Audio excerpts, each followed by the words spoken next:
Okay, students, today you will learn about the concept of angles.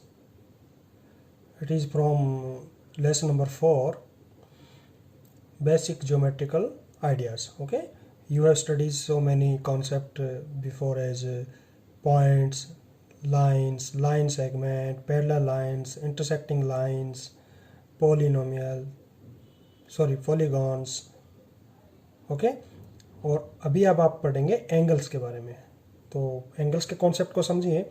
Angle किस तरीके से करता है। An angle is made up of two rays, see very carefully. Angles जो है वो किससे बना होता है, टू रेज से बना होता है, starting from a common end point. एक एंड पॉइंट होता है जो आपको रे वाले टॉपिक में समझाया गया था। तो इसको देखिए, ये जैसे एंगल बनाया गया तो ये जो ओ है वो कॉमन एंड पॉइंट है, क्योंकि इस रे के लिए ये रे ओ ए है और रे ओ बी है, दो रे है ना। इसका कॉमन पॉइंट क्या है, ओ, दोनों का एंड पॉइंट है।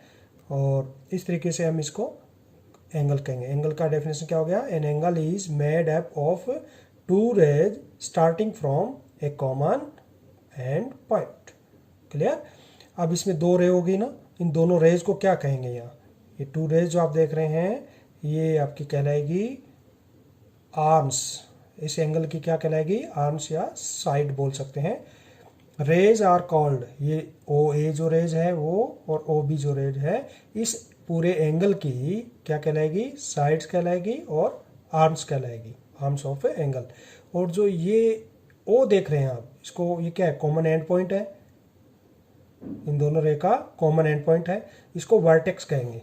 Common end point is called what, is called vertex. Clear. तो यहाँ वर्टेक्स कौन सा हो गया, ये ओ जो है ये वर्टेक्स है। क्लियर। तो एंगल को ऐसे रिप्रेजेंट करते हैं। अब एंगल को नेमिंग कैसे की जाए, जैसे सपोज कीजिए इस एंगल को आपको लिखना है मैथमेटिकली, तो कैसे हम इस एंगल को रिप्रेजेंट करें। तो इस एंगल को लिखा जाएगा, आप ऐसे बोल सकते हैं, एंगल ए ओ बी, इसको ऐसा बोला जाए, angle A O B. Clear. तो एंगल ए ओ बी बोला गया, और हमेशा जो कॉमन एंड पॉइंट होता है उसको बीच में रखना है, ऐसे एंगल का इसको बीच में रखना है। तो यहाँ पे बी ओ ए भी लिख सकते हो इसको, वो भी एक ही बात है। या इसको हम ऐसे भी लिख सकते हैं, एंगल का जो साइन होता है वो ऐसे लिखा जाएगा, एंगल का साइन इस तरीके से एंगल का साइन देना है और फिर आपको ए ओ बी लिख देना है। तो अब इसको रीड कैसे करना है, वो रीड करने का तरीका वैसे ही है, एंगल ए ओ बी। तो इसको एंगल पढ़ेंगे, angle A O B. Clear. इस तरीके से हम इसको समझ सकते हैं। और दूसरा भी ऐसा भी हो सकता है कि अब देखिए कुछ और समझाने की कोशिश करते हैं आपको, कि हमने ये एंगल बनाया, ठीक है, ये एंगल बनाया, कौन सा बनाया,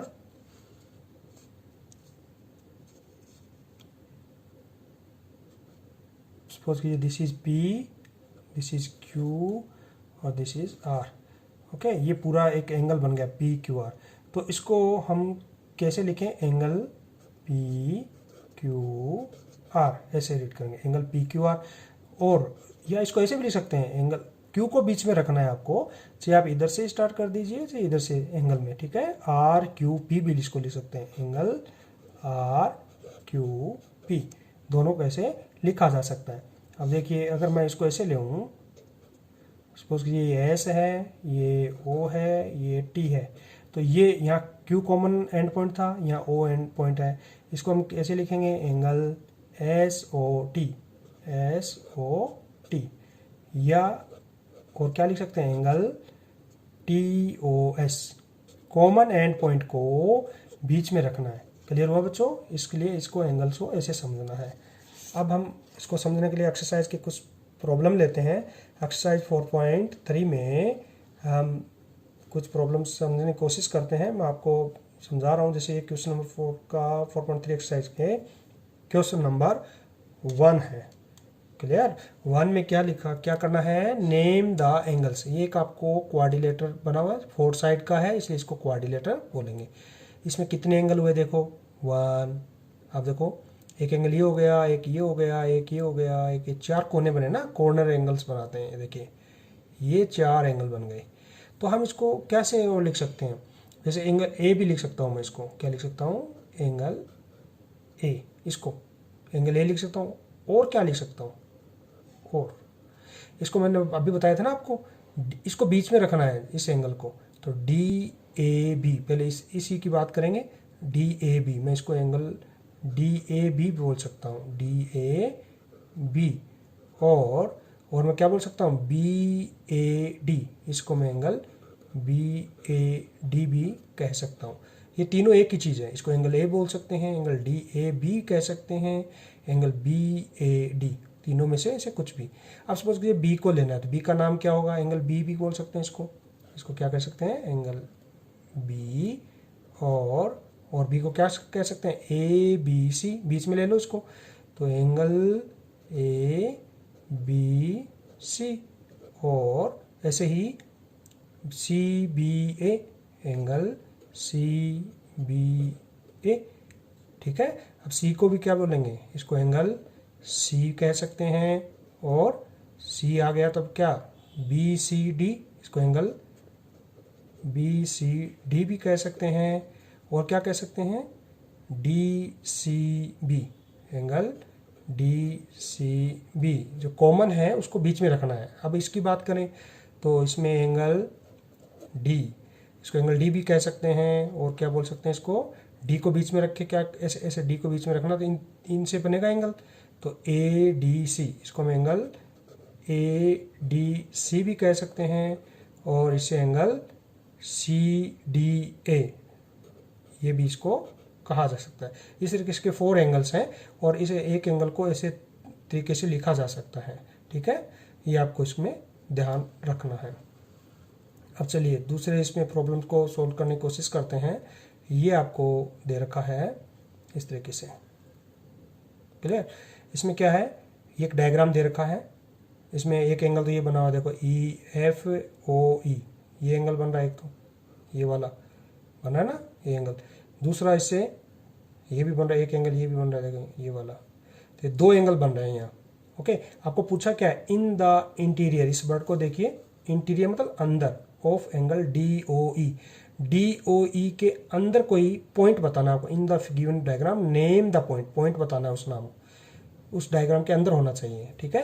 तो आपको पूछा है in the interior of angle D O E, D O E के अंदर, तो डी ओ ई कौन सा है, देखो ये डी रहा, ये ओ और ये, यानी इस एंगल की बात कर रहा है। इस डी ओ ई के अंदर कोई पॉइंट दिख रहा है आपको, अंदर मतलब ये रहा ए, ये एंगल, इसमें कौन सा पॉइंट है, पॉइंट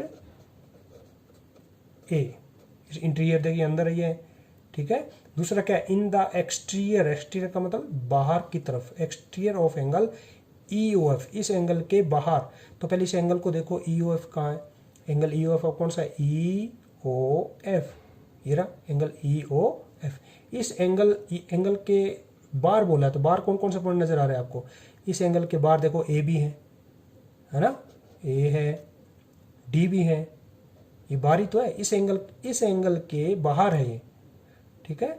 तो ए भी बाहर है, आउटसाइड है, डी भी है और सी भी है, ये इतने इसके एक्सटीरियर है, इस एंगल के बाहर की तरफ है, देखिए सी बाहर है, ये देखिए इस एंगल के ए भी बाहर की तरफ है, डी भी बाहर है, तो ये पॉइंट एक्सटीरियर पॉइंट्स कहलाएंगे। एक्सटीरियर, इंटीरियर का मतलब अंदर, तो इस एंगल के अंदर बोला तो अंदर ये है।